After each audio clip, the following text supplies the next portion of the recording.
अस्सलाम वालेकुम नाजरीन, good morning, have a nice day. This is doctor Nabiha Ali Khan. Programme आपका अपना, आपका favourite programme Kohinoor at 9 with doctor Nabiha Ali Khan लेके सुबह का आगाज़, सुबह का अंदाज़, एक नए तरीके से प्रोग्राम करने का जो है वो अपना ही अंदाज़ और डेली कोशिश यही होती है कि रोज़ाना एक इन्फॉर्मेटिव प्रोग्राम आपके लिए पेश किया जाए। आज का प्रोग्राम इंतहाई इन्फॉर्मेशन से भरपूर प्रोग्राम है क्योंकि आज का प्रोग्राम थोड़ा सा टेक्निकल है। टेक्निकल इस काइंड ऑफ सेंस से है कि पाकिस्तान में जिस तरह से टेक्नोलॉजी की बहुत ज़्यादा कमी है, लेकिन अब बहुत सी ऐसी टेक्नोलॉजीज़ जो है वो पाकिस्तान में इंट्रोड्यूस करवा दी गई हैं जिसका पाकिस्तान को फ़ायदा भी हो रहा है। लेकिन अगर देखा जाए तो हर चीज़ के फ़ायदे और नुकसानात दोनों बराबर होते हैं, साथ साथ चल रहे होते हैं। अब कोशिश हमें ये करनी है कि हमें फ़ायदे वाली चीज़ को अडॉप्ट करना है और नुकसान वाली चीज़ को साइड पर करना है। बट प्रॉब्लम ये आ जाती है कि अब हमें समझना कैसे है कि कौन सी टेक्नोलॉजी हमारे लिए बेस्ट है और कौन सी टेक्नोलॉजी से हमें फ़ायदा नहीं हो रहा बल्कि उल्टा हमारा नुकसान हो रहा है। बहुत सी ऐसी ऐप्स, बहुत सी ऐसी टेक्नोलॉजीज़ जो है वो इंट्रोड्यूस करवा दी गई हैं जिससे आप अपनी करेंसी को चेंज कर सकते हैं, करना चाहें तो डिजिटल करेंसी में भी जो है वो इसको शिफ्ट कर सकते हैं और बहुत सारे काम हो सकते हैं। आप ये देखिए कि गवर्नर स्टेट बैंक ने भी ये स्टेटमेंट दी थी कि वो डिजिटल करेंसी में जो है वो करेंसी को चेंज करने की ख्वाहिश रखते हैं। अब ये मामलात आगे किस तरह से जाएंगे, किस तरह जो है वो इस पे काम हो सकता है, इस पे बात करने के लिए और टेक्नोलॉजी को पाकिस्तान में इंट्रोड्यूस करवाने के लिए मुख्तलिफ टेक्नोलॉजीज़ पे काम कर रहे हैं। ख़ास तौर पे एक ख़ास किस्म की टेक्नोलॉजी है जिसको ब्लॉकचेन टेक्नोलॉजी कहते हैं। ये क्या है आज मैं भी समझूंगी, आप भी समझें, क्योंकि आगे आने वाला दौर जो है वो डिजिटल दौर है। तो डिजिटल दौर की जो रिक्वायरमेंट है वो हमारी टेक्नोलॉजी है जिससे हम अभी बहुत ज़्यादा दूर हैं। हमारे साथ मौजूद हैं अहमद मंजूर साहब जो टेक्नोलॉजिस्ट हैं, काम कर रहे हैं वज़ीर आज़म के जो है वो प्रॉपर प्रोग्राम में भी टेक्नोलॉजी का जो उनका प्रोग्राम इंट्रोड्यूस करवाया गया उसका भी हिस्सा है। साथ बच्चों को ट्रेनिंग भी देते हैं और एज अ मोटिवेशनल स्पीकर भी जो है वो टेक्नोलॉजी के हवाले से बहुत सी बातें करते हैं। अस्सलाम वालेकुम। वालेकुम सलाम मैम। सर कैसे हैं आप? ठीक ठाक? अल्हम्दुलिल्लाह, आप सुनाएं? ठीक है, मैं ठीक हूँ, अल्लाह का शुक्र। आप सुनाइए। अल्हम्दुलिल्लाह। आप टेक्नोलॉजिस्ट हैं, टेक्नोलॉजी पे काम कर रहे हैं। हमारे मुल्क में टेक्नोलॉजी की बड़ी कमी है और टेक्नोलॉजी की ज़्यादती भी बहुत ज़्यादा है और ऐसी टेक्नोलॉजी भी यूज़ हो रही है जो शायद हमारी नज़र से गुजरती है तो हमें समझ भी नहीं आती। तो ज़रा हमें थोड़ा सा अपनी टेक्नोलॉजी के हवाले से समझा दीजिए कि आपके काम क्या क्या हैं और आप क्या फ़राइज़ सर अंजाम दे रहे हैं। मैम मेरा थोड़ा सा बैकग्राउंड जो है दैट इज़ बेसिकली मुझे तकरीबन 21 साल हो गए इंडस्ट्री के अंदर और पहले मैं आईसीटी इंडस्ट्रीज़ में यानी कि थोड़ा सा आईसीटी इंडस्ट्री में काम कर रहा हूँ जिसलिए मैंने नेटवर्क्स पे बहुत ज़्यादा काम किया हुआ है। तकरीबन कह लें 18 साल मैंने जॉब की है। पिछले 4 साल से मैं ब्लॉकचेन और एमर्जिंग टेक्नोलॉजीज़ पे काम कर रहा हूँ। एमर्जिंग टेक्नोलॉजी तो बहुत इंट्रोड्यूस करवाई पाकिस्तान में और अच्छा काम चल रहा है इस पर, लेकिन ये ब्लॉकचेन टेक्नोलॉजी क्या है? ब्लॉकचेन एक्चुअली आई होप आप सब ने जो है ब्लॉकचेन टेक्नोलॉजी, अगर आप सब ने एक्चुअली उसका नाम सुना हो ना, बिटकॉइन का या क्रिप्टो करेंसीज का, तो उसकी बैकएंड पे जो टेक्नोलॉजी यूज होती है दैट इज ब्लॉकचेन टेक्नोलॉजी। हाँ, हमारे यहाँ कुछ लोग ऐसे हैं जो उसको मिक्स कर देते हैं डिफरेंट जगहों पे ले जाके, ठीक है। तो बिटकॉइन या क्रिप्टो करेंसीज जो है ये उसकी एक एप्लीकेशन है बेसिकली, ठीक है। जस्ट लाइक अगर मैं ना नॉर्मली सेमिनार में और डिफरेंट जगहों पे एक बात कर रहा होता हूँ कि अगर हम इसको ऐसी मिसाल लेना, इंटरनेट ये है, ठीक है। इंटरनेट में ये सोशल मीडिया और ये यूट्यूब चैनल और ये यूट्यूब की एक वीडियो है छोटी सी, ठीक है, ठीक है। इसी तरह ये ब्लॉकचेन टेक्नोलॉजी है, ये फाइनेंशियल सेक्टर का उसका बिजनेस है। उसके अंदर ये क्रिप्टो करेंसीज और ये छोटा सा एक बिटकॉइन है। वो हम लोग सारे के सारे जो है ना बिटकॉइन में घुसे हुए हम तो, सारे बिटकॉइन में घुसे हुए। तो ब्लॉकचेन अपने आप में एक रिकॉर्ड कीपिंग सिस्टम है जिसके अंदर चीजें ऐड हो सकती हैं, डिलीट नहीं हो सकती बेसिकली। तो ये है पूरी ब्लॉकचेन, यानी वो उसके अंदर अब आप रिकॉर्ड बन गई। जी हाँ, आप रिकॉर्ड कोई भी रख सकते हैं उसके अंदर। रिकॉर्ड आप सप्लाई चेन का रख लें, एजुकेशन का रख लें, आइडेंटिटीज अपनी जो आपके जैसे आईडी कार्ड है उसका रख लें, आप करेंसी का भी जिस तरह लोग रखते हैं उस तरह रखना शुरू कर दें। सो इसके अंदर बहुत सारी चीजें हैं, यानी कि सिंपल सिर्फ क्रिप्टो करेंसी ही नहीं है, उसके अलावा बहुत कुछ है। लेकिन लोगों ने सिर्फ क्रिप्टो करेंसी को या बिटकॉइन को ही जो है वो समझा, इसके अलावा जो है वो हमने इसको ब्लॉकचेन को सही तरीके से अडॉप्ट नहीं किया। इसकी क्या वजूहात हैं कि पाकिस्तान में अभी तक इसकी अवेयरनेस नहीं है? आप इस पे काम कर रहे हैं लेकिन बहुत कम लोग हैं जिस टेक्नोलॉजी को पाकिस्तान में इंट्रोड्यूस करवाने में कामयाब हुए हैं। आप क्या समझते हैं, क्या चीज़ ऐसी बीच में रह गई है जो नहीं समझ आ रही? एक्चुअली कुछ लोगों ने इसको ना गलत तरीके से प्रेजेंट कर दिया लोगों के सामने। सही। अच्छा, अब इसमें कसूर किसी का भी नहीं है शायद, लेकिन अभी भी लोग उसको कह रहे हैं कि नहीं कि जी ये जो चीज़ है ना ये इस तरीके से यूज़ होती है, ये एक अलग बात है। अब क्योंकि वो लोग पैसे बना रहे हैं उससे तो इसलिए कोई गलत कहेगा नहीं, जो मेरे जैसे जिन्होंने ना कभी इन्वेस्ट किया, ना कभी कोई ऐसी चीज की, ना वो इसको ठीक मानते हैं और उनको पता है कि आगे चल के इसके साथ क्या होने वाली है, तो वो एक थर्ड पार्टी व्यू दे रहे होते हैं कि जी हम टेक्नोलॉजी की बात कर रहे हैं, we are not talking about something. तो हमारे लिए, हम जैसों के लिए एक सिंपल एक यूज केस है। ठीक है ना, क्रिप्टो करेंसी सिंपल एक यूज केस है। अच्छा, क्यों नहीं लोगों तक पैगाम पहुंच रहा, ये इसकी आप थोड़ा सा अगर पीछे जाए ना, जब ईमेल आई थी नई नई, तो लोगों को लगता था हमने सो कॉल्ड ईमेल कर ली, अब जी शायद हमने इंटरनेट का पूरा यूजेज कर लिया। बिल्कुल ऐसा ही है, ईमेल ही सब कुछ मानी जाती थी। ईमेल बंदा वो कहता था, क्योंकि वो जिन्होंने मेरी तरह वो टाइम देखा हुआ ना कि 15 दिन में आपको जो है ना रिस्पांस आता था खत का। सही है, ठीक है, तो वो एक टाइम लगता था, तो वो सेकंड्स में चला जाए तो लोग ना उस पे, अच्छा जी ये तो जो है ना पता नहीं क्या मैजिक हो गया। इसी तरह बिटकॉइन एक पहली एप्लीकेशन थी। अच्छा, लोगों को ये अंदाजा नहीं है कि जी बिटकॉइन एक एक्सपेरिमेंटल चीज थी। इसका जो बैकग्राउंड है वो 2008 और 2009 में मिलता है, जब इकोनॉमी क्रैश हुई थी, तब इसको बनाया गया था और इसको एक्सपेरिमेंटल बेसिस पे बनाया गया था कि पूरी दुनिया में एक करेंसी चल रही हो। वो उसका यूजेज ही फर्क बना दिया। अब कहा यह जाता है कि ये बिटकॉइन आप खरीदें, बहुत थोड़े पैसों से आप अपनी करेंसी के मुताबिक ये बिटकॉइन जो है वो परचेज कर सकते हैं और इसकी पूरी एक थ्योरी, पूरा एक प्रोसीजर बना के पूरे पाकिस्तानियों को इस काम की तरफ लगा दिया। और पाकिस्तानी इस लालच में कि हमारे पैसे डबल हो जाएंगे, वही वाली बात है कि एक बाबा बैठा हुआ हो और वो कहे कि मेरे पास तुम अपनी करेंसी ले आओ या अपना सोना ले आओ और मैं तुम्हें डबल करके दे दूंगा। ये बिटकॉइन वही चीज है। लेकिन अब देखिए, समझदारी जो है वो बहुत बड़ी नेमत है अगर किसी के पास हो तो लेकिन प्रॉब्लम ये अगर किसी के पास हो तो, ये उस तरह से बात हो रही है। मैं नॉर्मली बिटकॉइन को ना जब पढ़ा रहा होता हूँ ना, तो मैं बिटकॉइन को कहता हूँ ये एक रसीद है। डिफाइन कैसे करते हैं कि ये एक रसीद है छोटी सी, यानी आपने मुझे लाके 100 रुपया दिया, मैंने एक पर्ची पे लिखा 100 रुपया, मैंने आपको दे दिया, आपने अगले बंदे को 200 की बेच दी, उसने आगे 300 की बेच दी, तो दैट इज बेसिकली, पीछे बैकएंड पे कुछ नहीं है। और लोग इसको ना जब हम इसकी बात कर रहे होते हैं ना नॉर्मली इस तरह, बेसिकली हर शख्स इसमें अपना फायदा तलाश कर रहा है और वो अपना फायदा हासिल कर भी लेता है, लेकिन कई जगह पर उसको नुकसान भी उठाना पड़ता है और फिर लोग चीखते हैं कि हमने इतने पैसे जो है इस पे जाया किए और नुकसान को मानते नहीं है, मानते नहीं है। यस, वो लोग कहते हैं नुकसान नहीं होना चाहिए।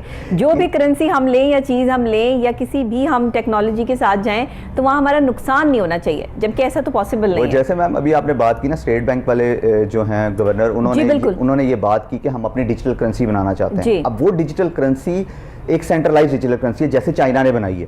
अच्छा, ठीक है, that is based on CBDC. CBDC क्या होते हैं? Central bank of digital currencies. ठीक है, जैसे यहाँ पे स्टेट बैंक है तो स्टेट बैंक अपना एक सीबीडीसी बनाएगा, जिसमें 1 रुपए की, अब यहाँ पे तो है ना कि जी आपका जो बिटकॉइन या क्रिप्टो करेंसी वो कहाँ पे पहुंच गई, वो जी $60,000 की पहुंची हुई। ऐसा तो कभी नहीं होता, यानी आपका 1 रुपया है तो वो 1 रुपया ही रहना चाहिए। मैंने अगर आपको 100 रुपए देने या 1000 रुपया देना तो वो उतनी अमाउंट ही रहनी चाहिए ना। बिल्कुल वैसे ही है। That is called in our language, इसको स्टेबल कॉइन कहते हैं। ठीक है, अच्छा, अब उसकी बेस पे सीबीडीसीज बन रहे हैं। अब वो सीबीडीसीज जो हैं, यानी चाइना ने अपना लॉन्च कर दिया अपने 3 सूबों के अंदर, 3 शहरों में। ठीक है, फिर उसके बाद डिफरेंट कंट्रीज उस पर बहुत ज़्यादा काम कर रहे हैं। डिजिटल यूरो पे काम हो रहा है, मैं उस कमेटी का पार्ट भी हूँ, उस एसोसिएशन का। ठीक है, एज ए रिसर्च पाकिस्तान को रिप्रेजेंट कर रहा हूँ वहाँ पे, अल्हम्दुलिल्लाह। तो इस तरह से बेसिकली लोग अपनी करेंसीज पे काम कर रहे हैं। अब जब वो करेंसी आएगी, अच्छा, अब उसका फायदा क्या? लोगों ने ना डिसेंट्रलाइजेशन को और बहुत सारे कॉन्सेप्ट्स को, अब जैसे आजकल लोग एक और भी बात करते हैं कि जी ब्लॉकचेन में से आप क्रिप्टो करेंसी को निकाल दें तो ब्लॉकचेन का फायदा ही कोई नहीं है। ठीक, हालांकि इसके अंदर एक प्रॉब्लम है, that is called double spending problem. ठीक है, डबल स्पेंडिंग प्रॉब्लम होती है कि जी आप एक ही रिकॉर्ड मल्टीपल टाइम्स ऐड कर दें। ठीक है, ब्लॉकचेन टेक्नोलॉजी के अंदर आप वो काम नहीं कर सकते ना, क्योंकि आपने जो एक चीज ऐड कर दी ना वो आप डिलीट कर सकते हैं ना, उसको दोबारा आप उसमें जो अवॉइड कर सकते हैं, वो उसके अंदर सेफ हो गई। बिल्कुल मैम। तो अब वो चीज दोबारा तो नहीं होनी चाहिए। अब जैसे आपका नाम है, यानी कि यू आर द पर्सनैलिटी, ठीक है, डॉक्टर नबीहा। अब you are the only one person in the world. ठीक है, बिल्कुल सही है। अभी क्या, मैं अगर अपनी मिसाल देता हूँ, मैं ये लेक्चर्स के दौरान भी बात कर रहा होता हूँ कि अहमद मंजूर है ना, उसको भी लोग जानते हैं, यानी आप जानती हैं, कुछ दोस्त अहबाब जानते हैं, कुछ घर वाले जानते हैं। जिस दिन उनका मूड खराब हुआ ना, उस दिन अहमद मंजूर ये नहीं और कोई और अच्छा बंदा बन जाए। सिंपल है ना। अच्छा, अब क्या होता है, अगर कहीं ना कहीं ये जाके सारे, लेकिन आप जो है वो ब्लॉकचेन में ये नहीं कर सकते। ब्लॉकचेन में आप ये नहीं काम कर सकते, वहां पे अहमद मंजूर सेम है, एक रहेगा सारी जिंदगी। ब्लॉक कर दिया, जी हाँ। अच्छा, अब उसमें क्या होगा, बेसिकली 4 लोग हैं, यानी कि आप गूगल पे लिखें अहमद मंजूर तो मल्टीपल लोग आएंगे सेम नाम के। ठीक है, यानी 1000 आ गए, सपोज करें 1000 में से 500 पाकिस्तान में रहते हैं। ठीक है, 500 में से जो पाकिस्तान में रहते हैं उनमें से 100 ने दाढ़ी रखी हुई है, ठीक है, ठीक है, उनमें से 50 ऐनक लगाते हैं और करते करते करते कहीं ना कहीं जाके date of birth, time of birth में डिफरेंशिएट हो जाऊंगा, होगा, ठीक है, एट्रीब्यूट फर्क हो गए। हाँ। अब वो जब डेटा ऐड होगा तो वो यूनिक डेटा होगा पूरी दुनिया के अंदर, अब उसको डुप्लीकेट नहीं किया जा सकता, यानी एक और अहमद मंजूर नहीं आ सकता। हाँ, ठीक है, जो एक चीज बन गई वो बन का जो एक प्रॉब्लम है वो देखें कितनी आसानी से रुक सकता, लेकिन वही बात कि हम लोग ना, लेकिन आप ये देखिए कि इतनी बड़ी जो है वो ये टेक्नोलॉजी है जिसको पाकिस्तान में बहुत तेजी से फैलना चाहिए, ताकि हम वो सारी टेक्नोलॉजीज छोड़ के जो पहले से आप एक नाम सर्च करते हैं या एक चीज सर्च करते हैं और इतनी हजारों की तादाद में आ जाती है, फिर उसमें से ढूंढने बैठते हैं कि अब वो बंदा कौन सा है जो आपकी नीड है या आपको जिससे काम है, फिर उसमें से भी जो है वो आपको मुख्तलिफ चीजें मिल जाती हैं। इसी चक्कर में आपका आधा घंटा तो जाया हो जाता है। अब ये आधा घंटा बचाने के लिए आप जब ब्लॉकचेन टेक्नोलॉजी पर आएंगे, तो ये जो आप ब्लॉकचेन की एक टेक्नोलॉजी को इंट्रोड्यूस करवाने में कामयाब हो चुके हैं, काफ़ी तो मेरा ख्याल है हो चुके हैं आप, काफ़ी हद तक जो है वो भी होने वाले हैं, तो इसमें आप जिसको जो सर्च करेंगे या जो डाटा ऐड करेंगे वो एक ही आएगा। देखें, इट डिपेंड्स, आपका टाइम जो है वो बच गया। ये जो है ना, देखें इट डिपेंड्स कि जी आप उसको कितना पब्लिक कर रहे हैं, हाँ, ठीक है, तो वो एक डिफरेंट चीज है। लेकिन लोगों को ये चीज समझ में नहीं आ रही कि ब्लॉकचेन, अच्छा मुझसे ना लोग नॉर्मली एक क्वेश्चन करते हैं, सर हम आज अगर ब्लॉकचेन टेक्नोलॉजी सीख लें कल हमें नौकरी अच्छी मिल जाएगी? टू बी ऑनेस्ट ये एक बड़ा अजीब सा क्वेश्चन है, यानी आप डॉक्टर बनने में 6 साल लगाते हैं, ठीक है, और आपको तब भी यकीन नहीं होता कि आपको जॉब अच्छी मिल जाएगी, सिंपल है, यानी यू आर डॉक्टर, आपको इस चीज का बहुत बेहतर पता है, ठीक है। देन अब आप उसके, मैंने बीएस किया हुआ कंप्यूटर साइंस में, मुझे नहीं यकीन था कि मुझे सीखेंगे तो ये तो फॉर्च्यूनेट है ना कि आपको जॉब मिलनी है, ठीक है, ये आपने माइंडसेट एक कर लिया कि मिलेगी कि नहीं मिलेगी, ऐसा तो नहीं होता। अब हमारे यहाँ ना लोग एक्चुअली चीजों को जोड़ना शुरू कर देते हैं डिफरेंट चीजों से, उनको उसका प्रोसेस नहीं पता होता। जैसे अभी अगर मुझसे स्टूडेंट्स पूछे, जैसे मैंने इमर्जिंग टेक्नोलॉजीज की बात की, अगर हमें पता नहीं होगा ना आगे चल के ये इंटीग्रेट कैसे करेंगी तो हम नहीं समझ पाएंगे। जैसे अगले 2 साल इंटरनेट ऑफ थिंग्स के हैं, लोगों ने, चीजों ने आपसे बात करनी है, आप सबने वो इश्तिहार देखा होगा जिसमें अफरीदी साहब आके कहते हैं okay Google do this, okay, ठीक है, तो वो आप चीजों से बात कर रहे हैं, ऐसे ही है, ठीक है। देन उसकी बेस पे एआई ने आना है, यानी आर्टिफिशियल इंटेलिजेंस ने, अब लोगों के हिसाब से आर्टिफिशियल इंटेलिजेंस क्या है, वो टर्मिनेटर 2 में पहुंच जाते हैं फौरन। वैसी दुनिया कभी नहीं बनेगी, ये मैं नहीं कहता हूं, ये एआई के एक्सपर्ट्स कहते हैं, सही बात है, ठीक है, सही है। उसने आपके डिसीजंस लेने हैं बेसिकली, ठीक है, आपके ही पुराने रिकॉर्ड्स को यूज करते हुए उसने डिसीजंस देने हैं। जैसे इसकी एक मिसाल ऐसे ले लीजिए कि आईबीएम ने अपनी एक प्रोडक्ट बनाई जिसमें उन्होंने एचआर के हिसाब से जो चीजें बनाई ना, उसमें उन्होंने बताया कि जी इतनी देर बाद ये बंदा आपको छोड़ के चला जाएगा नौकरी से। अच्छा, अब जाहिर है उस पे उन्होंने उसका पुराना पैटर्न ही देखा होगा ना, ये 1 साल बाद नौकरी चेंज करता है, 6 साल, उन्होंने उसको कैलकुलेट किया और उस सिस्टम ने आपको एक रिजल्ट दे दिया, ये बंदा आपको इतनी देर बाद छोड़ के चला जाएगा। 70% उन्होंने अचीव कर लिया था इस चीज को, यानी उनके रिजल्ट 70% एक्यूरेट आ रहे थे, ठीक है। अच्छा, अब इसी तरह अगर आप उसकी एक मिसाल लें कि जी जो डेटा है पूरे का पूरा, तो एआई ने जो डेटा उठाना है जो आईओटी से उनको मिल रहा है, वो कहां से उठाएगी, कहां से वेरीफाइबल डेटा उठाएगी जो डेटा चेंज नहीं हो सकता, वो जगह ब्लॉकचेन है। ओके, तो दिस इज द कॉम्बिनेशन, यानी कल को आप सपोज करें, जैसे आप डॉक्टर हैं माशाल्लाह, कल को आपके जो पेशेंट्स के हेल्थ रिकॉर्ड्स हैं, ठीक है, आपको कैसे पता कि ये जेन्युइन दिखा रहा है मुझे रिकॉर्ड्स? हमेशा हर डॉक्टर की क्या प्रॉब्लम होती है, जाके ये वाला टेस्ट करवा के लाओ, बिकॉज उसको उस टाइम की उसकी सिचुएशन नहीं पता होती, या वो बिलीव नहीं कर रहा होता, टू बी ऑनेस्ट, ठीक है। मेरे घर में 4 डॉक्टर्स बैठे हैं, मुझे इसलिए पता, ठीक है। आप डॉक्टर से काफी खिलाफ लग रहे हैं मुझे। नहीं, मैं बिल्कुल खिलाफ नहीं हूं, मैं एक्चुअली मैं वो सोल्यूशन बताने की कोशिश कर रहा हूं कि जो डॉक्टर्स को फायदा होगा। आप टेक्नोलॉजी को जो है वो इंट्रोड्यूस करवाना चाह रहे हैं, बिल्कुल ठीक है। अब क्या होगा कि जब आप डॉक्टर के पास एक बंदा जाता है ना, तो उसको मल्टीपल टाइम्स टेस्ट करवाने पड़ते हैं। अभी एक डॉक्टर के पास गया था, जैसे वो डॉक्टर चेंज करता है उसको टेस्ट चेंज करना पड़ता है, राइट। लेकिन हमारे ऐसे सीनियर और ऐसे काबिल डॉक्टर भी हैं जो देख के इंसान की शख्सियत को अंदाजा लगा लेते हैं कि इसको मसला क्या है और सिर्फ वही टेस्ट लिख के देते हैं जो जरूरी होता है। ये आपकी बात ठीक है कि एक्सपीरियंस से ये चीज आती है, ऐसे नहीं आती, बट 5 उंगलियां बराबर नहीं है यहाँ पे। मैं वही बात कर रहा था। अच्छा, अब इसमें देखें ना, इसमें क्या होता है कि जी वो जो मेडिकल रिकॉर्ड है वो सारी जिंदगी सेम रहेगा, सही है, ठीक है। तो इसी बेस पे एआई कल को ये बता सकती है 10 साल बाद आपको ये बीमारी हो सकती है, ओके, ठीक है ना। एआई आर्टिफिशियल इंटेलिजेंस यही है ना, उसने बताया कि एक बंदे को आज कोलेस्ट्रॉल का प्रॉब्लम हो रहा है या आज उसको कोई ब्लड में कोई मसला आ रहा है, तो इसका मतलब 10 साल बाद वो बंदे को हार्ट की प्रॉब्लम हो सकती है। टेक्नोलॉजी ने कितनी तरक्की कर ली, आपके पास हर वो चीज अवेलेबल है। अब मैं पता आज ही मैं बात कर रही थी, जब मैं मेकअप करा रही होती हूँ तो मेरे मेकअप आर्टिस्ट के साथ मेरी गुफ्तगू चल रही होती है। आज मैंने उसको कहा हमारे पास सिर्फ 2 साल हैं, ये 2 सालों में अगर हम किसी मुकाम तक पहुंच जाते हैं तो बस यही नाम है जो बनना है। 2 साल के बाद तीसरा साल मौजूद नहीं है, क्योंकि वो एक आर्टिफिशियल दौर स्टार्ट हो जाएगा, एक डिजिटल दौर स्टार्ट हो जाएगा, जहां पे आपको हर चीज जो है वो कंप्यूटर बता रहा है, आपको डिजिटल एप्स बता रही हैं, आपको जो है वो आपकी टेक्नोलॉजी बता रही है। इंसान की ज़रूरत कम हो जाएगी और टेक्नोलॉजी ने तरक्की ज़्यादा कर लेनी है। तो अभी बस यही वक्त है जिस वक्त में आप अपने आप को जो है वो कहीं किसी लेवल पर जो है वो स्टैंड कर सकते हैं। और अगर अभी भी आपने ये टेक्नोलॉजीज़ नहीं सीखनी, अभी भी आपने जो है वो सोशल मीडिया के चक्रों में ही जो है वो पड़े रहना है कि मैं ये वीडियो अपडेट कर दूँ बगैर किसी मामलात के, मालूमात के, तो फिर आप जो है वो इसी तरह ख्वार होते रहेंगे। और एक दिन ऐसा आएगा, ये मैं आपको बता रही हूँ अपने प्रोग्राम के थ्रू, ये इंकशाफ समझ लें, ये आने वाले वक्त की पेशन गोई समझ लें, इसको आने वाले वक्त के साथ ज़रूर रिलेट करें कि ये जो सोशल मीडिया पे इतने मामलात ख़राब चल रहे हैं ना, एक टाइम आएगा कि सब ब्लॉक हो जाएंगे।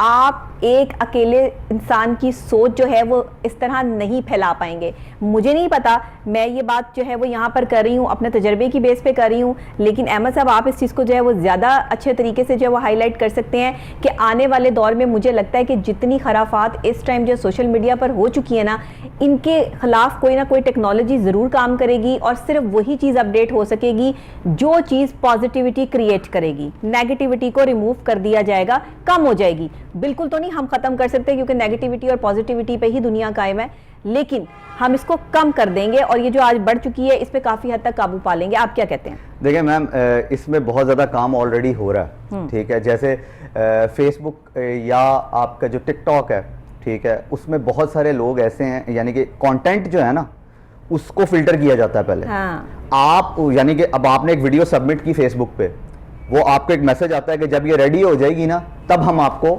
भेज देंगे, ठीक है, आपको नोटिफिकेशन आ जाएगा, अंडर प्रोसेस चली जाती है, ठीक है। तो इसका मतलब है वो वीडियो को देख रहे होते हैं, उनको पता होता है कि क्या हो रहा है। सही है। ऐसा नहीं है, वो एक्चुअली हमारे यहाँ ना लोगों ने सो कॉल्ड कहा हुआ है कि पता नहीं वो जी हमारी बातें सुन रहे हैं फेसबुक वाले और पता नहीं क्या क्या। तो एक टेक्नोलॉजिस्ट की तरह ना अगर आप सोचें तो आपको हंसी आती है इन बातों में कि लोग क्या सोच रहे हैं। सही बात है। यानी देखें, जब आप एक फोन लेते हैं, वो आपको ऑब्जर्व कर रहे हैं, फोन पे ना आप एक ऐप करवाते हैं, मैं वही कह रहा हूँ, फोन पे आपको ना एक ऐप आप करते हैं, ठीक है। आपने अब हमारे यहाँ ना एक बहुत बड़ी चीज हो गई हुई है कि हमने कोई चीज सर्च करनी हो ना, हम फौरन गूगल पे चले जाते हैं। ऐसा ही है। यानी आपने सपोज करें कोई मेकअप किट देनी है, आपने कोई सोलर सिस्टम देखना, व्हाटएवर, आप फौरन गूगल पे जाएंगे। बिल्कुल ठीक है। अब ये सारी एप्स आपस में कनेक्टेड है अंदर से, ठीक है, वहीं से वो डेटा फेसबुक पे जाता है, वहीं से जाता है। बिल्कुल ठीक है। जैसे वो कई दफा होता है ना, आपने किसी फ्रेंड का नंबर ऐड किया, अब क्या होता है वो आपको फेसबुक पे नजर आना शुरू हो जाता है सजेशंस में। बंदा सोचता है यार ये क्या हुआ। अब वो लोग क्योंकि आपको ये बात समझाना ही नहीं चाहते कि जी असल में ये हो रहा है, क्योंकि उन्होंने इसी बेस पे तो पैसे कमाने यानी फेसबुक बहुत एक्टिव है, मैं कहती हूँ, तो वो पाकिस्तान में नहीं पूरे ऑल ओवर दी वर्ल्ड बहुत एक्टिव है डाटा चोरी करने में, डाटा जो है वो ऑन करने में, पैसे कमाने में, हर चीज़ को यूटिलाइज करने में, बेफजूल किस्म का डाटा फैलाने में, ये चीज़ें बहुत कारआमद साबित हो रही हैं। ये जो चीज़ें होती हैं ना मैम, अगर किसी ने आपका डेटा बेचना हो ना तो वो हर कोई बेच रहा, ठीक है, दिस इज सिंपल। ऐसा ही है। लेकिन मेरे फेक अकाउंट्स बनाए हुए लोगों ने फेसबुक पे, मुझे नहीं पता, लोग कहते हैं हमारी आपसे बात हो रही होती है, मैं कहती हूँ मेरे से आपकी कहाँ बात हो रही है, मैं तो सोशल मीडिया के किसी अकाउंट पे नहीं हूँ, मैं सिर्फ इंस्टाग्राम पे हूँ, व्हाट्सएप पे हूँ, टिकटॉक या स्नैक या दूसरी जो वीडियोस हैं उसमें मेरे सिर्फ प्रोग्राम्स की आपको ये दूसरी वीडियोस जो है वो मिलेंगी, अदरवाइज कुछ नहीं है मेरा। नहीं, मैं आपको मजे की बात बताता हूँ, आपसे बात हो रही थी। देखिए मजे की बात है ना, मुझसे किसी ने ना एक अकाउंट शेयर किया, लिखा हुआ था अहमद मंजूर क्रिप्टो। वाह। तो अच्छा, वहां पे ना जिस बंदे ने उस बंदे को मैसेज किया ना, उस बंदे उसने कहा अगर तो ये क्रिप्टो से रिलेटेड है फिर अहमद मंजूर साहब तो हो ही नहीं सकते, ठीक है, तो भाई तुम झूठ बोल रहे हो। उसने वो मैसेज स्क्रीनशॉट ना मुझे भेजा, बिल्कुल सही, कहता सर ये देखें, मैंने कहा स्क्रीनशॉट आते हैं इस तरह ठीक है। अच्छा, अब मुझे उसके लिए ना पब्लिक स्टेटमेंट अपने यूट्यूब चैनल पे जाके देनी पड़ी कि जी मेरी ना कोई इन्वेस्टमेंट है, और अगर कोई बंदा आपको कहे कि इन्वेस्ट करें वो मैं नहीं हो सकता कभी भी, ये याद रखिएगा, ठीक है ना। जैसे अभी सुबह मुझे एक मैसेज आता है, मैंने बाकायदा अपने फेसबुक पे डाला है ताकि लोगों को, वो ये मैसेज है, एक फोन नंबर से मैसेज है, टेलीफोन नंबर से, और नीचे लिखा हुआ your ATM card has been blocked, call on the following number, नीचे फिर मोबाइल नंबर दिया हुआ। यानी आप इमेजिन करें कि लोग अभी भी इन बातों में आ जाते हैं। तो इस कदर सपोर्ट प्रोग्राम में लोग जो है वो सपोर्ट करने के लिए तैयार हो जाते हैं। कभी मेरा 40,000 निकल रहा होता है, कभी मेरे 50,000 निकल रहे होते हैं और साथ नंबर्स लिखे होते हैं। बट क्या हो रहा है ये? देखिए जरा, लोगों के पास कोई काम नहीं है करने के लिए, तो उन्होंने कहा हमें बैक कॉल आएगी और हमें कॉल जो है वो करेंगे। देखिए मैं आज अपने प्रोग्राम के थ्रू भी बता रही हूँ कि मेरे सोशल मीडिया पे अकाउंट्स फेक हैं। मैं कहीं पर भी किसी से भी बात नहीं करती हूँ, ओनली व्हाट्सएप बस। इसके अलावा मैं कहीं किसी से मेरी टॉक अगर हो रही है तो वो मैं मौजूद नहीं हूँ, ये आप लिख लें कहीं पर। क्योंकि मैंने बहुत दफ़ा जो है वो FIA में कंप्लेन भी की है इस चीज़ की कि मेरे फेक अकाउंट्स जो हैं वो ऑन है, इसको बंद किया जाए, लेकिन अभी तक इस पर कोई इंप्लीमेंट नहीं हुआ। तो अच्छा हुआ कि आज आप टेक्नोलॉजी की बात कर रहे हैं, तो इस टेक्नोलॉजी की बात को लेते हुए मैं लोगों तक ये बात भी पहुंचा दूं कि सोशल मीडिया पर मैं किसी से बात नहीं करती हूँ, क्योंकि मेरा अकाउंट कोई सोशल मीडिया पर मौजूद नहीं। हाँ, इंस्टाग्राम पर मैं हूँ, लेकिन मैं वहाँ पर बात नहीं करती हूँ, वहाँ भी मेरा एक फ़ेक अकाउंट है, ये मैं आपको बता दूँ। और इसके अलावा मैं मतलब सारा कुछ मेरा फेक बना हुआ है। कैसी बात है कि वो मेरे पास इतना टाइम नहीं होता कि मैं सोशल मीडिया पे जाऊं, अपनी वीडियोस अपडेट करती रहती हूँ। लेकिन आप लोग जो है ना इस चीज़ को देखें, मैं ही नहीं, मुझ जैसे बहुत सारे लोग हैं जो इस फील्ड में काम कर रहे हैं, आप भी हैं और लोग भी हैं जिनके फेक अकाउंट्स हैं। इसके खिलाफ जो है वो फौरी एक्शन क्यों नहीं होता? इसकी क्या वजूहत है? इस टेक्नोलॉजी पे हम काम क्यों नहीं कर रहे? देखें, एक बड़ी मज़े की बात है, एक ना किसी ने एक मीम्स शेयर किया हुआ था, मैं बार बार इसको मीम वो क्या कहते हैं, इसको गलत प्रोनाउंस करता था, मेरे स्टूडेंट्स ने बार बार ठीक करवाया कि मीम बना हुआ था। वो मीम ये है जी कि असल में दुनिया में ख़वातीन की तादाद इतनी है और फेसबुक पे डबल क्यों है? ठीक है, so this is the answer basically. आप उस चीज़ को नहीं रोक सकते कभी भी। आप फेक ईमेल बना के आप फेक, हाँ कल को ऐसी कोई चीज़ आ जाए देखें कि जी फेक यानी कि कोई फेक ईमेल बनाए, या चलें मैं इसका एक हल बताता हूं बड़ा मजे का, जो अभी हमने थोड़ी देर बात की यूनिक आइडेंटिटी की। ठीक है, यूनिक आइडेंटिटी की, सपोज करें एक यूनिक आइडेंटिटी ही एक यूनिक ईमेल एड्रेस बना सके, सही, उसी बेस पे मैं ईमेल एड्रेस बना सकूं, तो मेरा एक ही ईमेल होगा पूरी दुनिया में। सही, ठीक है, सही। उसको बनाने के बाद उसकी बेस पे मैं एक यूनिक अकाउंट खुलवा सकूं, तो हर चीज यूनिक होती जा रही है। मैं फेसबुक पे एक यूनिक अकाउंट बना सकूं, मैं इंस्टाग्राम पे एक यूनिक अकाउंट बना सकूं, चीजें यूनिक होनी शुरू हो गई ना। बिल्कुल ठीक है। तो ये इन चीजों के बगैर पॉसिबल नहीं है। हाँ, इस तरफ चीजें लोग फर्स्ट स्टेप चला रहे हैं, लोग रिसर्च कर रहे हैं, मैं भी रिसर्च, बहुत सारी इंटरनेशनल रिसर्च का पार्ट हूं। ठीक है, तो ये आहिस्ता आगे आने वाले दिनों में ये चीजें होंगी। जैसे चलें, इसकी एक और मिसाल आपको ये देता हूं कि जैसे लोग पहले वेबसाइट बेचते थे कि वेबसाइट बनवा लें, वेबसाइट कर लें। अब क्या हुआ है कि आपको टेम्पलेट्स बने बनाए मिल जाते हैं। अब आपने जाना है, आपने उस वेबसाइट पे फी पे करनी है, जितना एक बंदा आपसे पैसे मांग रहा है ना, उतने उससे कम पैसे आपने उधर पे करने हैं, और आपने अपनी वेबसाइट खुद खड़ी करना है। ड्रैग एंड ड्रॉप है। तो कहां गए वो वेब यूजर्स या जी ग्राफिक जो डिजाइनर्स हैं, वहां पे जाके आपने ग्राफिक डिजाइनर की आपको जरूरत नहीं है। आप आजकल कैनवा चलता है, कैनवा पे जाएं, खुद ग्राफिक डिजाइनिंग कर लें आप 2 मिनट के अंदर। ठीक है, वीडियो एडिटर, यानी मकसद ये सारी चीजें ऑटोमेशन की तरफ जा रही हैं बहुत ज्यादा। तो कह रही हूँ 2 साल हैं।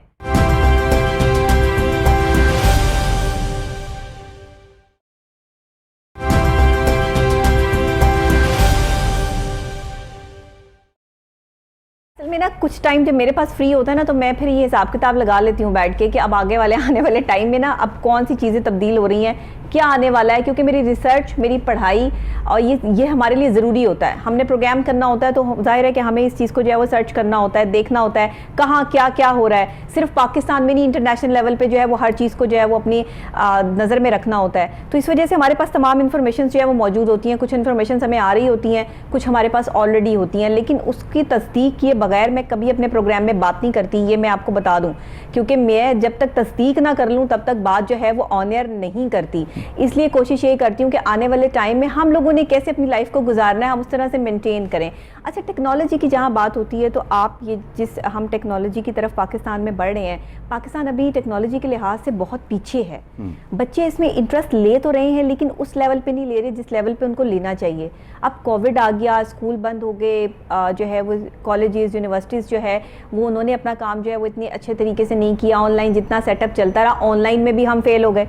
देखिए ना, ऑनलाइन पे हम उतने ज़्यादा कामयाब नहीं रहे जितने और ममालिक जो है वो कामयाब रहे।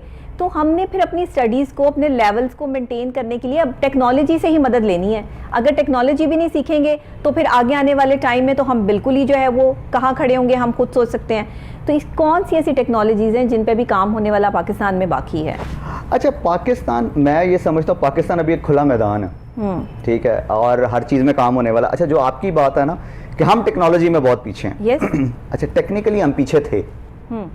हमारे पास वही रिसोर्सेज हैं जो, चले आज से अगर हम 10 साल पीछे जाए शायद हमारे पास वो रिसोर्सेज नहीं थे, ठीक है, लेकिन अब हमारे पास वही रिसोर्सेज हैं। अच्छा, इसको प्रूव करने के लिए ना मैं एक नॉर्मली एक जुमला वो करता होता हूँ कि जी जो लैपटॉप आप यूज़ करते हैं वही मैं यूज़ करता हूँ, जो मोबाइल आपके पास है मेरे पास भी वही है, जो इंटरनेट स्पीड आपके घर पे वही मेरे घर पे, ठीक है। अब डिपेंड करता है आप उसको यूज़ कैसे करते हैं, राइट। अच्छा, अब आप चले जाए इंटरनेशनल लेवल पे, अमेरिका में जो बंदा बैठा उसके पास भी सेम लैपटॉप है, सेम मोबाइल है, सेम इंटरनेट स्पीड है, ठीक है। और बाय द वे हमारे पाकिस्तान में इंटरनेट जो है ना बहुत सस्ता है, ये लोगों को नहीं पता, लेकिन बहरहाल वो फिर भी करते हैं, हमारे यहाँ इंटरनेट बहुत सस्ता।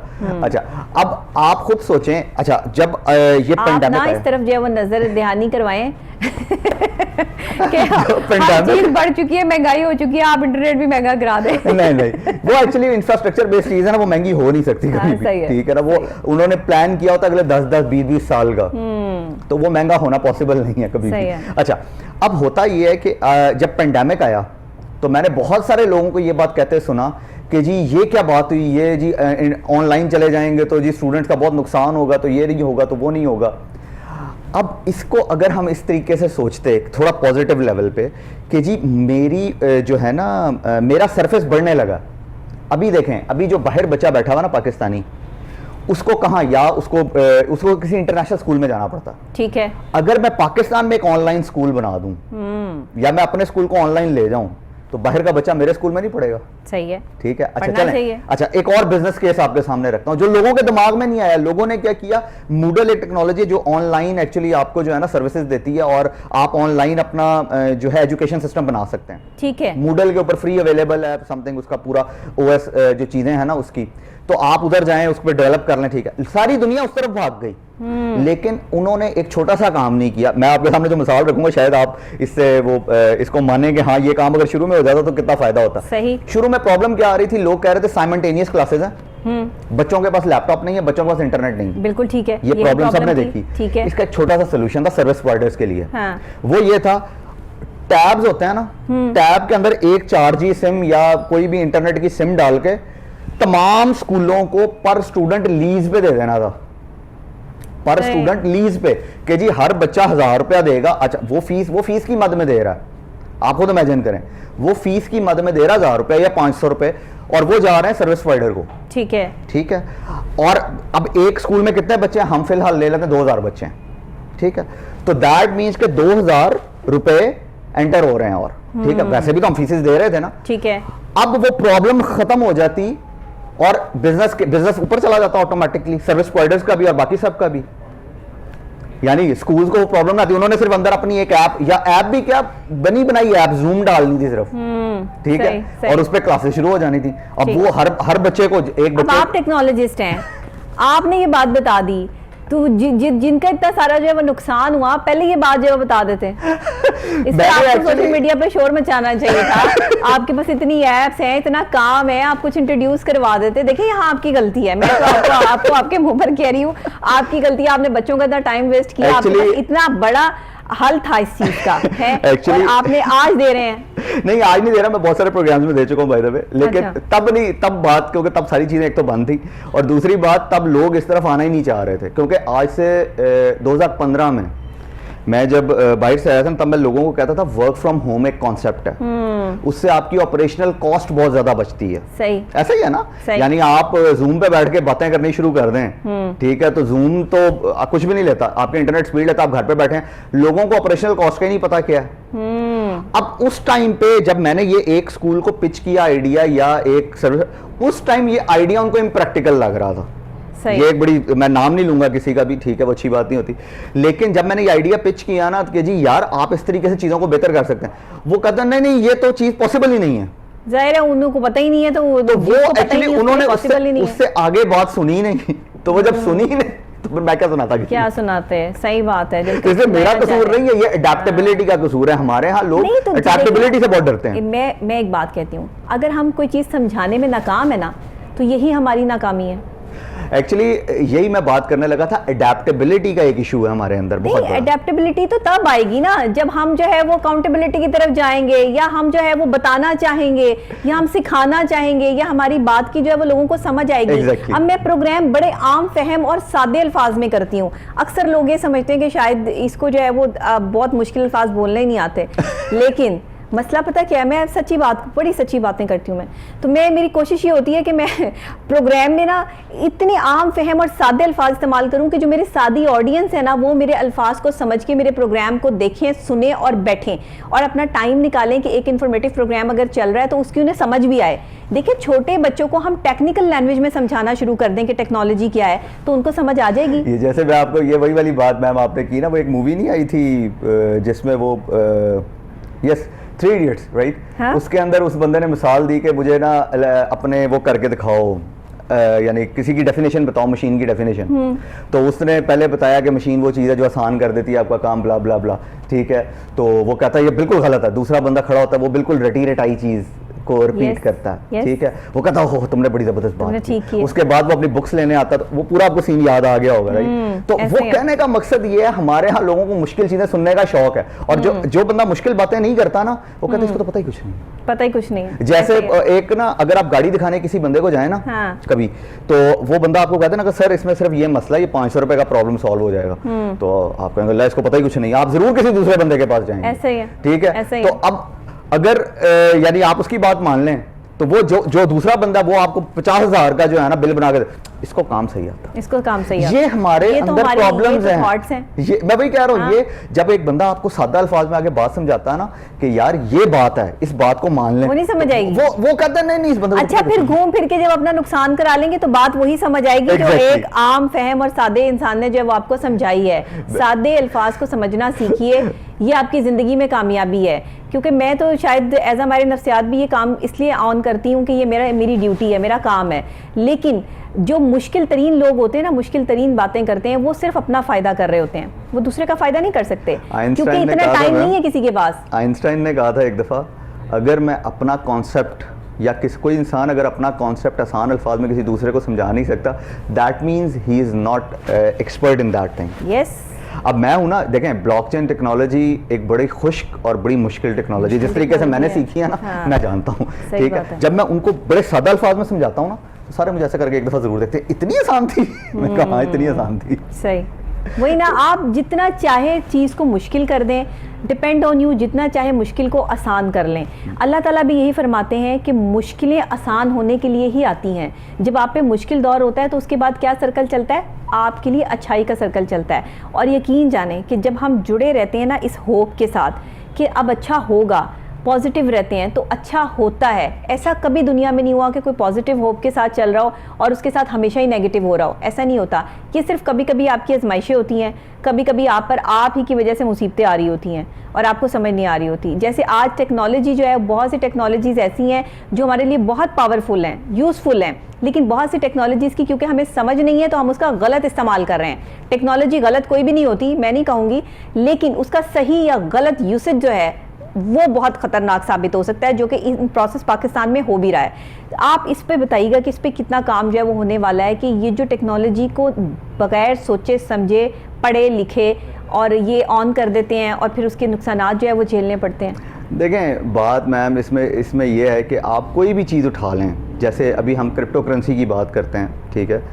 लोगों को बिल्कुल अंदाज़ा नहीं है, उनको सिर्फ एक फ़ायदा नज़र आ रहा है, मेरे पैसे बन जाएंगे, बस। उनको ये नहीं पता कि कल को इसके साथ क्या होगा। अब देखें ये एक बहुत बड़ी चीज़ है, आपने आई होप डार्क वेब का नाम सुना होगा। जी बिल्कुल सुना है। ये वहाँ की मेन करेंसी है। अच्छा, लोग कहते हैं FIA उनको उठा के गलत करती है, मैं कहता हूँ बिल्कुल ठीक करती है।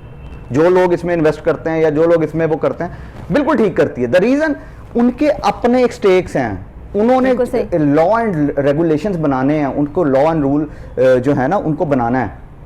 स्टेट बैंक बैन करती है, बिल्कुल ठीक करती है, सही है। क्योंकि इसका अगर आप, ये वही बात है कि आप बंदर के हाथ में आपने माचिस पकड़ा दी है, वो तो अब आग लगाएगा, आग लगाएगा ये आप सोच भी नहीं सकते, वो सारे जंगल को आग लगाएगा। जी हाँ। तो यही वो पॉइंट है कि जी जब लोगों को आप बिना पढ़ाए बिना बताए आप कह देते हैं ना कि यार ये चीज है, जैसे मैंने अभी आपको एआई बहुत आसान अल्फाज में समझाया क्या करेगा, बिल्कुल ठीक है, ठीक है, बिल्कुल। हमारे यहाँ लोगों के हिसाब में ज़हन में चीज है टर्मिनेटर 2 की तरह दुनिया हो जाएगी, इसलिए लोग अडेप्टेबल, ओहो क्या बात करनी शुरू कर दी आपने, ओ ये क्या बात कर रहे हैं, इंटेलिजेंस ये है, बिल्कुल ठीक है। यानी आर्टिफिशियल इंटेलिजेंस ने आपको आपकी ही चीजें वापस करनी है, उसने आपकी जिंदगी, जैसे सपोज करें मैं जी, अच्छा बाय द वे मजे की बात आपको बताता हूं, हम में से बहुत लोग वो टेक्नोलॉजी इस टाइम यूज कर रहे हैं। कैसे?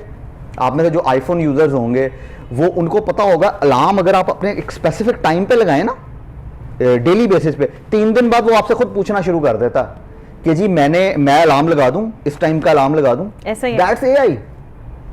सही। तो अब कहने का मकसद ये, अगर अच्छा फिर हमारे यहाँ लोगों को ये भी शौक है हमें एडवांस लेवल की चीज बता दें आप फौरन, हाँ। अब यहाँ पे प्रॉब्लम शुरू हो जाती है, अगर आपको बेसिक नहीं पता तो आगे की बात कैसे बता दें आप, या नहीं लोग, अच्छा लोग सीख भी जाते हैं, मैं ये नहीं कहा, लेकिन उनको सिर्फ फिर सरफेस की चीज पता होती है, उनको बैकएंड नहीं पता होता क्या। यानी सपोज कर लें आपको सिर्फ मैं अगर मिसाल दूं, आपको सिर्फ ऑटोमेटिक गाड़ी चलानी आती है, राइट, ठीक है, आप मैनुअल नहीं चला सकते, नहीं चला सकते, लेकिन अगर आपको मैनुअल चलानी आती है ऑटोमेटिक आप आसानी से चला सकते, ऐसा ही है, इसीलिए मैनुअल पे सिखाते हैं ना गाड़ी, इसीलिए मैनुअल पे सिखाते हैं ना, लेकिन मुझे जिंदगी में कभी नहीं आई मैनुअल गाड़ी। लेकिन वही बात है ना मैम, एक्चुअली होता ये है कि आपको जब इसीलिए कहा जाता है कि चीज को बेसिक से सीखना शुरू करें। देखिए हर चीज के लिए जो है ना वो आपके पास रिमोट है, ऐसे रिमोट आपने दबाया चैनल चेंज, ऐसे रिमोट दबाया एसी ऑन, ऐसे रिमोट दबाया इवन गेट ऑन, ऐसे रिमोट दबाया आपने फैन ऑन कर लिया, आप अपनी जगह से हिले ही नहीं, कुछ नहीं किया, आपने क्या किया, सिर्फ एक उंगली का फिंगर का काम था। आने वाले टाइम में टेक्नोलॉजी ऐसी हो जाएगी कि आप सिर्फ फिंगर टच करेंगे और आपकी टेक्नोलॉजी जो है वो काम करना शुरू कर देगी, आपको फिंगर टच भी ना करनी पड़े, शायद भी ना करना पड़े, आंखें झपकने में ही काम हो जाए। नहीं they just sense you, just like जैसे अभी लाइट्स लगी हुई हैं, एग्जैक्टली, आप रूम में एंटर होते हैं लाइट्स ऑटोमेटिक ऑन हो जाती हैं, दे सेंस यू, बिल्कुल ऐसे ही, तो that is future, that is future. और अगर ऐसा फ्यूचर है तो उसके लिए फिर तैयारी कितनी पक्की होनी चाहिए, और इस तैयारी के लिए ही हमारी कोशिश ये होती है कि मैं हर टॉपिक पे प्रोग्राम करूं, हर टॉपिक को जो है वो समझाने की कोशिश की जाए। ये एक ऐसा प्रोग्राम नहीं है जो स्पेसिफिक किसी एक ही इशू को लेके हम बैठ जाएं या किसी एक ही तरह का जो है वो प्रोग्राम डेली करें, बल्कि डेली डिफरेंट प्रोग्राम करने का मकसद ये होता है कि डेली डिफरेंट इन्फॉर्मेशन जो है वो लोगों तक जाए और लोग उससे कुछ सीख सकें। क्योंकि अभी हमारे पाकिस्तान में जो कमी है वो सिर्फ सीखने की है, हम कहते हैं हम सीखे सिखाए हैं, हमें कुछ सीखने की जरूरत नहीं है, हमें कोई ना सिखाए, तो ये तो सीखना पड़ेगा। मैम इसके अंदर ये कहता होता हूँ, एक तो हमारे अंदर अडेप्टेबिलिटी नहीं है, दूसरा हम डिनायल फेस में चल रहे हैं, हाँ, हर बात पे डिनाय, हर बात पे, यानी अगर कोई बंदा आपके पास नया आइडिया लेके आया, अच्छा फिर कुछ लोग बड़े तेज हैं माशाल्लाह, वो आपका आइडिया चोरी कर लेते हैं, आपको कहते हैं वो फजूल चीज़ है, उसके बाद वो आपका आइडिया खुद यूज़ करना शुरू कर देते हैं, ऐसे भी लोग हैं, ठीक है, लेकिन यहाँ अपना आइडिया लोगों के साथ शेयर करते हुए जो है ना बंदा खौफ महसूस करता है। एग्जैक्टली, तो कहने का मकसद ये कि हम जब तक उस, अच्छा फिर जो अथॉरिटीज पे लोग हैं वो डिनायल फेज में हैं, जो उनमें अडेप्टेबिलिटी नहीं है। अच्छा जब अडेप्टेबल, अब आप खुद सोचें, यानी आप सिर्फ आप माशाल्लाह माहिर नफ्सियात हैं, इस बात पे आप ज़्यादा वो कर सकती हैं, आपको एक गाड़ी वाला, मैं एक तो ये 1 2 3 की जो रेस है ना, मैं इसके वैसे ही बड़ा खिलाफ हूँ, बिल्कुल ठीक है, लोग जो है ना, यानी ये हमें किस हद तक ले जाती है, लोगों की इस चक्कर में मैरिजेस खराब हो जाती हैं, क्योंकि मियाँ बीवी एक दूसरे को ऊपर नीचे दिखा रहे होते हैं, क्योंकि फर्स्ट सेकंड थर्ड की लड़ाई चल रही थी, बचपन से सिखाई गई थी। अच्छा आपको गाड़ी चला रहे हैं, कोई बंदा आपको क्रॉस करके तेजी से निकल गया ना, अच्छा ये बड़ा ये अलमी है, ठीक है, अच्छा अब आप उसके साथ रेस लगाएंगे ही लगाएंगे, ठीक है, ये आपके ब्रेन के अंदर जो है ना चीज फिट हुई है, मुझे पीछे छोड़ गया, कट क्यों मारा, मुझे पीछे छोड़ गया, अच्छा फिर उसके चक्कर में सपोज करें वो बंदा तेजी में था, निकल गया, उसने ना देखा आपको, अच्छा अब हो सकता है उसे कोई जल्दी हो, कोई इमरजेंसी हो, अब मैं भी बात कर रहा हूँ, हाँ। अब आप पूरा दिन उस चक्कर में अपना बर्बाद करेंगे कि जी वो दोबारा मिलेगा ना, मैं देखूंगा वो दोबारा मिलेगा ना, आपको उसकी गाड़ी का कलर याद है ना, आपको उसकी गाड़ी का नंबर याद है ना, आप उसको बंदे की शक्ल याद है ना, आप उसको, लेकिन उस चक्कर में आपने घर पे भी लड़ाई की, आपने ऑफिस में भी लड़ाई की, आपने पूरी दुनिया में लड़ाई कर ली, डाइवर्ट कर दिया अपना, आपने अपने पूरा दिन बर्बाद कर लिया, बॉस से लड़ाई कर ली, हो सकता है बहुत सारे लोग रिजाइन करके निकल जाएं, सही कह, ठीक है, आपने अपना पूरा दिन बर्बाद कर लिया सिर्फ एक मेमोरी के चक्कर में, जो कि असल में आपसे रिलेटेड भी नहीं है, आपका ताल्लुक ही कोई नहीं है उस चीज से। जी हाँ, और ये वो चीज है कि हम जो है ना वो अडेप्टेबिलिटी और डिनायल फेज में फंसे हुए हैं। मुझे नहीं पता इसकी क्या वजह है, लेकिन ये शायद हमें ना बहुत सारी चीजें चेंज करने की जरूरत है डिफरेंट जगहों पे। इसकी वजह तरबियत है, एग्जैक्टली इसकी वजह तरबियत का फुकदान है, इसकी वजह वो माँ बाप नहीं है अब कि जो अपना टाइम अपने बच्चों पे सर्व करते थे, अब जो माँ बाप हैं वो भी अपना टाइम कंप्यूटर पे, मोबाइल फ़ोन पे सर्व करते हैं। इवन के फ्रेंड्स के साथ भी अब टॉक शॉक सिर्फ और सिर्फ जो है वो फ़ोन पर ही होती है। अगर कहीं किसी को मिलने जाना पड़ जाए, हम जैसे लोग भी इसमें शामिल हैं, तो माजरत कर लेते हैं कि जी हम नहीं पहुंच पाए, हम कहीं बिजी थे। बिजी कहाँ थे जी, गुज़ाहिर है कोई टेक्नोलॉजी जो है वो लड़ी होगी और उसके चक्कर में जो है वो हम फंसे होंगे। यही प्रॉब्लम है। ये सारी बातें जो हैं वो सच करनी चाहिए कि हम इस तरह के लोग बन चुके हैं कि हमें कहीं जाते हुए, किसी से मिलते हुए तकलीफ़ होती है, कोई चीज़ अडॉप्ट करते हुए तकलीफ होती है, लेकिन जो चीज़ हमारे हाथ में है, मोबाइल फ़ोन, हम उसको इजीली जो है वो काफ़ी देर उसके साथ गुजार सकते हैं। बड़ा मज़े का तो नहीं कहना चाहिए, ज़िंदगी में एक रिग्रेट जिसे कहते हैं ना, वो बड़ा अजीब सा है। मैं ना एक एग्ज़ाम की तैयारी कर रहा था, CCIE की, सिस्को का एक बहुत बड़ा एग्ज़ाम होता है जो यहाँ पाकिस्तान में, दुबई में होता। अच्छा, मैं उसकी तैयारी कर रहा था, तो मेरी बेटी थी छोटी सबसे, जो सबसे बड़ी बेटी है वो तब छोटी थी। तो 2 साल 3 साल मैंने बिल्कुल तैयारी की। अच्छा, और बड़े टिका के तैयारी की और सारा कुछ। जिस दिन उसके स्कूल की वो करनी थी ना, लाइक कि जिसका स्कूल तलाश करना था कि उसको, उस दिन मुझे एहसास हुआ कि ये मैंने क्या किया, आई हैव लॉस्ट हिज, यानी कि जो मेमोरीज लेनी थी ना वो मैंने ज़ाया कर दी हैं एक्चुअली। ठीक है, मुझे देखें ना, मुझे उस एग्ज़ाम का इतना कोई दुख हुआ ना, मुझे पैसे जाने का दुख हुआ, लेकिन मुझे उस टाइम का बड़ा दुख हुआ। अच्छा, जब मैं एंटरप्रेन्योरशिप में आया हूँ ना, अब मैं वो चीज़ें सारी मैनेज करता हूँ बड़े आसानी से। तो लाइक कि जी वो खुश भी हूँ, और जी मैं बच्चों को भी टाइम दे रहा हूँ, मैं वो चीज़ें भी कर रहा हूँ, मैं उनके साथ फिर भी रहा हूँ, सारा कुछ कर रहा हूँ, अपना काम भी सही तरीके से कर रहा हूँ। तो हमें ज़रूरी नहीं है कि आप जो काम कर रहे हैं ना उसी में घुसे रहे हैं। हाँ। यानी आप ऑफिस में बैठे हैं तो 10-10 बजे तक बैठे हैं, भाई 9 बजे जाएं। By the way, different countries में, ये मैं आपको एक वो बता रहा हूँ, कामयाब कंट्रीज में, हाँ, कामयाब कंट्रीज में, यस, 6 बजे के बाद अगर आप ऑफिस में बैठे हैं तो आप नाअहल हैं, बेसिकली नाअहल है। Yes, you are unable to do work on your time. Yes, तो आज देख लें आप, लोगों के दफ्तर यहाँ पर जो है वो 2 बजे के बाद लगते हैं और 2 बजे के बाद 5 बजे बंद भी हो जाते हैं। और अक्सर औकात जो लोग रात के 10-10 बजे तक ऑफिस लगा के बैठे रहते हैं। नहीं, कौन से ऑफिस है भाई? यानी मैं हूं ना, मैं जब से ये एंटरप्रेन्योरशिप की तरफ है, मुझे पता है कि मैंने अपने टाइम को कैसे मैनेज करना। मैं सुबह जी क्या कहते हैं, सुबह उठता हूं 3 घंटे, मेरी ईमेल। सर, यहाँ 40 साल के बाद इंसान जो है वो कोई काम करने का सोचता है। 40 साल तक आप सिर्फ जो है वो अपनी चुटकोलियों में और खुश गपियों में जो है वो बिजी होते हैं, और 40 साल की उम्र जो है वो आप ऐसे गुजार देते हैं कि अभी तो हम जवान हैं, अभी तो हम सिर्फ यंग हैं, अभी तो हमने सिर्फ लोगों से बातें करनी है, इधर से खाना मिल गया, उधर से चाय पी ली, उधर से जो है वो बैठ के किसी से अच्छी बात कर ली, इधर किसी की तारीफ कर दी, अच्छे गाने सुन लिए, बस ये हमारी ज़िंदगी है। 40 के बाद सोचना शुरू करते हैं कि वो हमारे बच्चे भी हैं, हमारी बीवी भी है, हमारी लाइबिलिटीज़ भी है, यार अब क्या करेंगे, अब तो उम्र जो है वो सिर्फ बोनस पे रह गई है। तो उसके बाद जो है वो बेचारी उम्र भी ख़त्म हो जाती है, वो बच्चे बेचारे पीछे बिलकते रह जाते हैं और साहब ऊपर पहुंच जाते हैं। इसीलिए मैं वो कहता हूं ना, वो डिनायल और अडेप्टेबिलिटी, ये बहुत बड़ी प्रॉब्लम्स है हमारे लिए। हमें इन पे जरूर फोकस करना चाहिए। देखिए, हम 20 साल की उम्र का जो बच्चा है ना, जब तक आप उसे काम पे नहीं लगाएंगे, जब तक आप उसे कमाने की आदत नहीं डालेंगे, वो 40 साल की उम्र तक सिर्फ फारिग फिरेगा। और 40 साल के बाद कौन सी उम्र है जिसके बाद आपने कमाना है? मैं बड़ी हैरान होती हूँ 40 साल और 42 साल के लोगों की ये बातें सुन के कि आने वाले टाइम में हमने जो है वो ये करना है, ये करना है। अभी करना है, ये तो आपके आराम की उम्र है। एग्जैक्टली। देखिए, मजे की बात है ना कि जी आपके अभी हम एक्चुअली बात कर रहे होते हैं, टाइम ही नहीं है, हम बहुत बिजी हैं। किधर बिजी है भाई? यही मैं सोचता हूँ, कहाँ बिजी है? पाकिस्तान कहीं नहीं जा रहा, पाकिस्तान कोई तरक्की नहीं कर रहा, कोई आप पाकिस्तान की इकोनॉमिकल पोजीशन को बढ़ाने में कोई स्ट्रॉन्ग कैरेक्टर नहीं है, किधर बिजी हैं आप? वही ना, एक्चुअली जॉब, वो मैं पिछले दिनों ना एक साहब हैं, उनका जो मैं कहती हूँ जो काबिल लोग हैं ना, माजरत के साथ सर, जो काबिल लोग हैं ना, वो सिर्फ 15 मिनट काम करते हैं। एग्जैक्टली। 15 मिनट की उनकी मीटिंग होती है, 15 मिनट की उनकी बात होती है, 15 मिनट में वो अपनी बात समझा देते हैं और 15 मिनट में सब कुछ वाइंड अप हो जाता है। ये होनी चाहिए मीटिंग और ये होना चाहिए पॉजिटिव रिस्पांस, तब आप जिंदगी में कामयाब हो सकते हैं। ये 2-2 घंटे की मीटिंग से आपको हासिल वसूल कुछ नहीं होता। ऐसा ही है। पॉइंट जो पहला होता है वही आपका 2 घंटे बाद भी लास्ट पॉइंट भी वही होता है। जितना मर्जी टाइम ज़ाया कर लें, आपकी अपनी मर्जी है।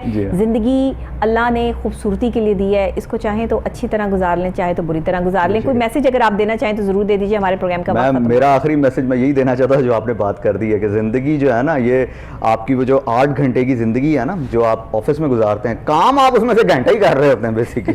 ठीक है, और ये ऐसा सच है जो क्योंकि मैंने जॉब की हुई है 18 साल, मुझे पता कि जी मैं सुबह 9 बजे पहुंचता था ना दफ्तर, तो जाके दफ्तर की लाइटें भी जला रहा होता था, बाकी लोग 12-1 बजे आना शुरू होते थे, और जब मैं 6 बजे उठ के निकलना शुरू होता था ना तो इतनी जल्दी जा रहे हो।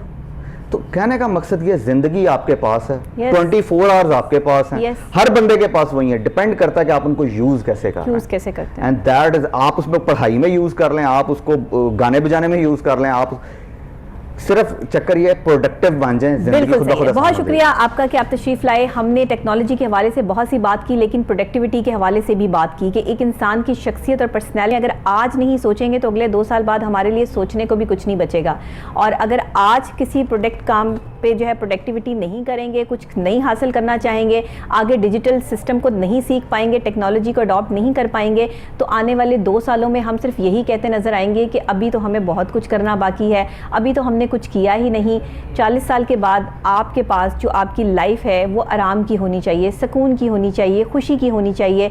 आपको अपने दोस्तों और फैमिली के साथ जो है वो टाइम स्पेंड करने की होनी चाहिए। अगर वो भी ज़रिया मुआश में आपने जो है वो घुमा देनी है या सारी जो है वो ज़ाया कर देनी है, तो फिर क्या फ़ायदा। पाकिस्तान में यही प्रॉब्लम है जिसकी वजह से हम तरक्की नहीं कर पा रहे। Please think about it. 20 साल में अपनी ज़िंदगी को स्ट्रॉन्ग करना सीखिए। 25 से 26 साल की उम्र में, 30 साल में अपने आप को इतना स्ट्रॉन्ग कर लीजिए कि आप किसी मुकाम पर हो, आपका कोई नाम हो, आपके पास वो सब कुछ हो जिसकी आप ख्वाहिश करते हैं। इसी के साथ डॉक्टर नबीहा अली खान को इजाज़त दीजिए। कल फिर मिलेंगे नई सुबह, नए आगाज़, नए अंदाज के साथ। दोबारा यहीं पर मुलाकात होगी। तब तक के लिए दीजिएगा इजाज़त। अल्लाह ने के बाद।